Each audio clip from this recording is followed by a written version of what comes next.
Hey all, this is Devin here with Daily Fantasy Solutions. It's another Friday, which means we got Freebie Friday. All you new to the cheat sheet, I want to take a second and show you how easy it is to utilize. Before we get started, it's very important to remember that this first cheat sheet is just a preliminary cheat sheet. Info is going to change drastically, especially on a large slate like this. As you can see down here, we've highlighted that. On full-size slates, things are going to change, especially as lineups come out. So your projected ownership is going to look a lot different. You'll see players' ownership really rise if you say get a value play. A random value play on a high total team can change the entire slate. So it's really, really important to check back 15 to 30 minutes before lock, and we'll have an updated cheat sheet posted that'll have the current projected ownership. It'll have all the final lineups and whatnot. Also really important, this is 2019 data. Always check your weather. If there are any plays that you don't see on the cheat sheet that you're curious about, you can check out our data page. All of these are links on the website. You just click there, it'll take you right there. Also, you have your key. This shows you what everything means. Pretty self-explanatory. So let's go ahead and dive in. Today's cheat sheet. I'm in VIP, our Slack chat right now. On the website, obviously, just looks the same, but on the website. So starting here with pitcher, what I like to do when I'm building a cash lineup, what you're trying to do is you're trying to nail chalk. So you want as many high-owned guys as you can.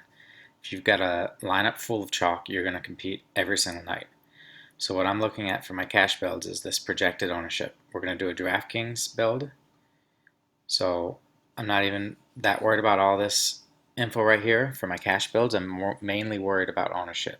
This info just comes into play as tiebreakers when I've got two guys that I'm stuck deciding on. You can let price dictate it, you can let stats dictate it, and whatnot. So before we dig into building an actual lineup, we'll go over this quick. You got your player data here for your pitcher, pricing, player name. All this player data is based on this opposing team's lineup and by handedness, so it's really cool. So if a team, say Verlander strikes out lefties at a high rate, Texas runs out a ton of lefties, this number is going to reflect that because it's going to be based on the total amount of lefties and righties. It's not just a generic K rate. It's actually literally based on this lineup. And the same thing here. This opponent's stats are based on the final lineup. So obviously Baltimore really bad. Say Atlanta sits a bunch of their starters. These numbers will drop. It'll reflect that. So anyways, for a cash build, what we're looking at, though, as I stated, is projected ownership. So we're going to do a DraftKings build, so you can see we've got these four guys and Ryu right here, all projecting ownership. Again, this could change, so you're just using this preliminary cheat sheet to build a quality dummy lineup. But you're going to go through the same process for your main lineup once the final cheat sheet comes out. So I know I've got Verlander and DeGrom. If I need value, I've got some value here. I've got McKay kind of in the middle. I got another big boy in Ryu here. Moving on to the next position, again, we're looking at cash lineup. We're worried about projected ownership. So I've got a few guys out in front here. Sanchez, if I can afford him, but he's pricey. Vados, cheap first baseman. And then I've got two value plays here if I need it. Both projecting some ownership, both very cheap. Moving on to the next position, see we've got Biggio, Scooter.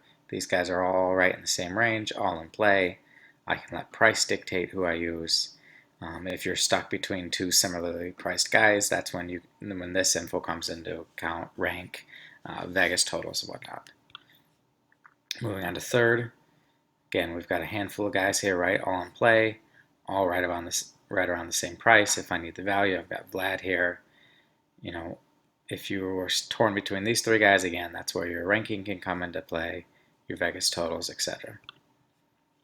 Moving on to shortstop, again, I've got a handful of guys here all bunched together. Can let price once again dictate. And outfield, you can see we got JD out quite a bit in front of everybody else, facing a lefty, not a surprise. He's got huge numbers against lefties. And then we've got a big bunch here. You can see we've got some value in Grichuk and Davis. So really, who you end up going with here kind of all depends on who you go with, pitcher and whatnot. So first thing I like to do is go through each position like we just did, and then I like to go back through and tinker. So I know if I want to do say you want to do a Verlander DeGrom lineup, I know right off the bat I'm going to need some serious value to make this work. So coming to my next position, I know I can't fit Sanchez at that price, but I could fit a Yan Gomes. Could try to fit Votto, or I could take advantage of the Tyler White value right here.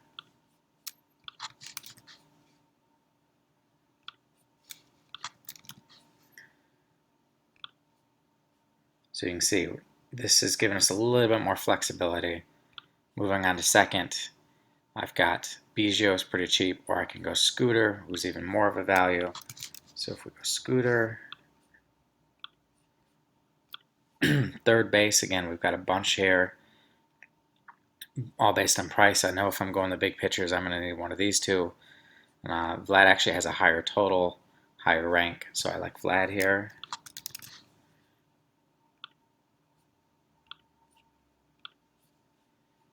Again, same thing here. We've got a bunch of guys all kind of bunched together. De Jong's actually got a little bit higher of a total, a little bit lower rank, but for that extra $300 I may need that, so let's do De Jong. And then if we move on to our outfield, we've got JD well out in front of everybody else, so I'm going to go ahead and plug him in. If you see a gap like that, it's a fair indication that that player is going to be pretty chalk. And then looking here, we already talked about we've got the value here and here. So if I go Grichuk and Davis, actually fits perfectly. Now I went ahead and built a lineup before I started this video, so I knew this would fit. If you wanted, say, a Sanchez or a Votto, or you wanted to upgrade any of these, Bregman over De Jong, then obviously you would need to take advantage of one of the cheaper pitchers. And it's just all about going through each position, getting the plays that are going to be higher owned, swallowing any chalk that stands way out in front of everybody else. So like a JD at the moment, just play him. I know he hasn't been great lately, but just play him. If he's going to be chalk, those are the types of guys, just plug and play. But yeah, so there's a little bit of flexibility, especially when ownership's bunched up this much. Now with the final cheat sheet, we might see some guys separate themselves. You know, if you've got a guy with 5-6 percentage points ahead of everybody else, just play that guy. Really good chance that he's going to be really high owned. You don't want to fade a high owned guy, because if he goes off and you don't have him in your cash games, it's an uphill climb. If you play a chalk guy and he duds, well then guess what? He dudded for everybody else too, and so it's not really a huge deal. So that's why anytime you see these guys well out in front of everybody else, just plug them into your lineup and build around them. And then when you have guys that are only separated by a percent or two, even 3 or 4%, you've got some flexibility, which, as you can see, we had a lot of that today. You know, Bregman, De Jong, these guys are all within 2-3% of each other. So I can go any of these and feel pretty comfortable that I'm not going to get burnt. Now again, I keep saying it because it's true. The final cheat sheet probably is going to look quite a bit different here, because this is such a big slate. So if, say, Bregman jumps out to 15%, De Jong stays at 8%, well then I'm going to want to play Bregman. So that's something to keep in mind. That's why it's really important to utilize the final cheat sheet. But yeah, it's as simple as that. You don't need to put in really any research. If you don't have time, that's fine. Just let the cheat sheet do the work for you. Utilize projected ownership for your cash lineups. You're just trying to get as much chalk as you can. Don't just jam in all the very, very top guys unless they're, you know, like I stated with JD, unless they're way out in front of them, way out in front percent-wise. Don't feel like you have to just play, you know, don't feel like you have to play the top guy at every position simply because he's the top. If he's only 0.5% higher than the next guy, he's not a must. So keep that in mind when you're building. Tinker around.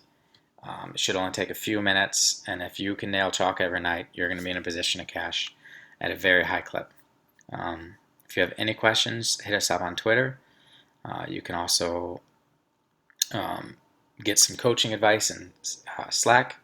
If you are new to us or you haven't tried us since we made the switch to cheat sheets, we will give you a free trial. So just hit us up on Twitter, and we'll get you all set up. Thank you.